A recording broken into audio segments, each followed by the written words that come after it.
Hi, welcome back to lesson 2 of Train Stop Blues, a thumb picking exercise. Have a look back at exercise 1 because we're going to continue from where we left off. We finished at exercise 6, we're going to move straight on to exercise 7 and we're going to cover 7 and 8 in this lesson, and then I'm going to go through the whole first half of the tune because I'd like to get you playing a tune from start to finish, at least of the first part, because that's where satisfaction comes in instead of sitting playing these little exercises over and over. The first part of the tune uses all of the exercises that we've used up till now. The other one that we're going to look at is exercise 8, but we're going to start with 7. This isn't in the first part of the tune, but just for the sake of continuity we'll go through them chronologically as I've got them laid out in front of me. This one's quite tricky actually, exercise 7. We're using a full A chord, but this time we're barring it using the index finger of the left hand to cover these 4 strings. Now you'll notice that the top E string isn't part of an A major chord, but that doesn't matter because we're going to be using our pinky and our 4th finger to play individual melody notes on the top E string. It can get quite sore. This is where if your guitar doesn't have good action, by which I mean the distance of the strings from the fingerboard, if that's too high you're going to struggle with this, your muscles are going to tire. So if you do have that, you might want to have your guitar looked at. It might need a tweak to adjust the neck angle or to bring down the action at the nut, or indeed at the saddle.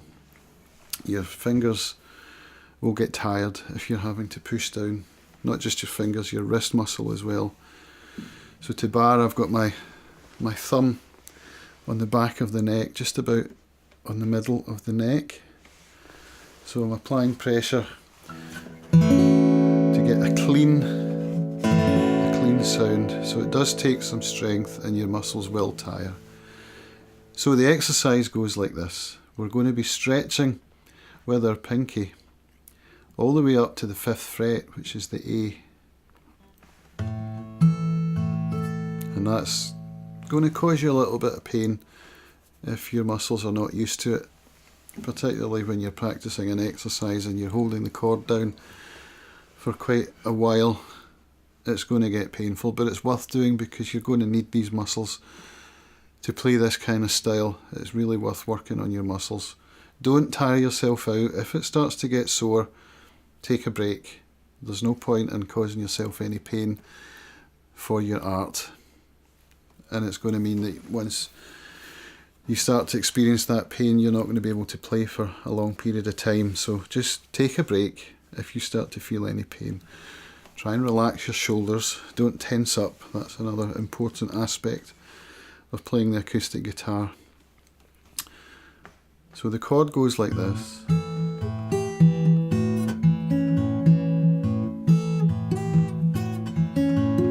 So even I'm struggling a wee bit to hold that down.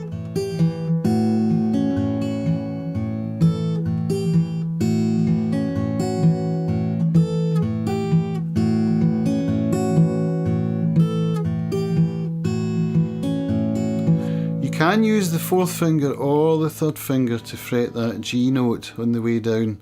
Try both and see which feels more comfortable for you. So that was with the 4th. That was with the 3rd.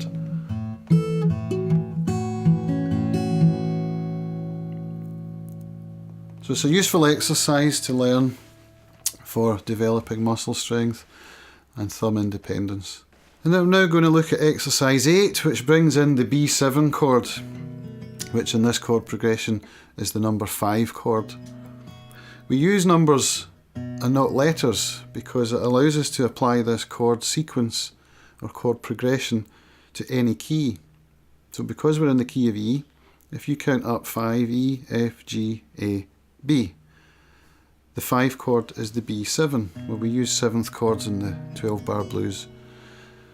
Now this chord is fretted using the second fret of second string, which gives us the root note of B. And in all the other chords that we've done with the E and the A, the thumb pattern moves up the strings.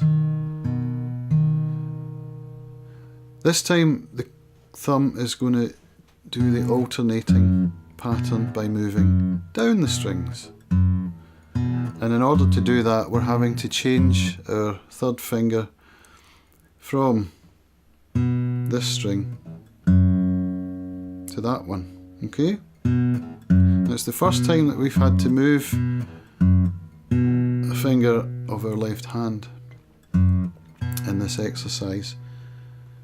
And the picking pattern with the melody fingers is more or less the same as what we've been doing with the E chord and the A7 chord. So the sequence goes like this.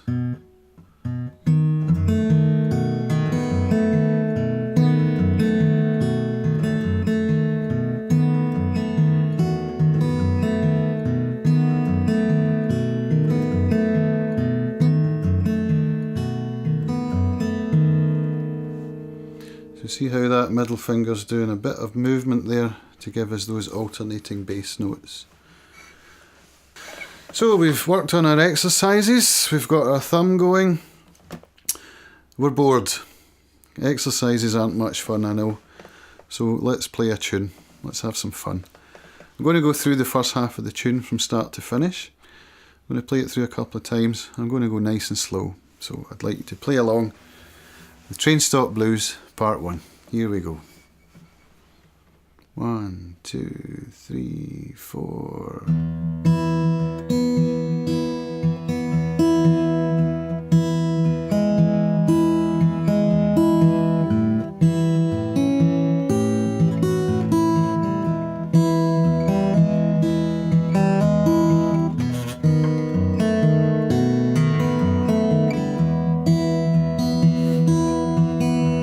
Back to the beginning.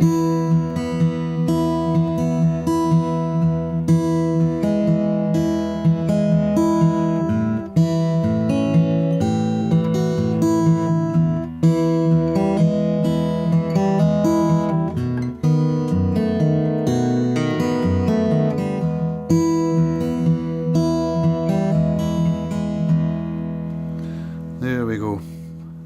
I hope you've got it. Keep practicing and I'll see you next time. Cheers.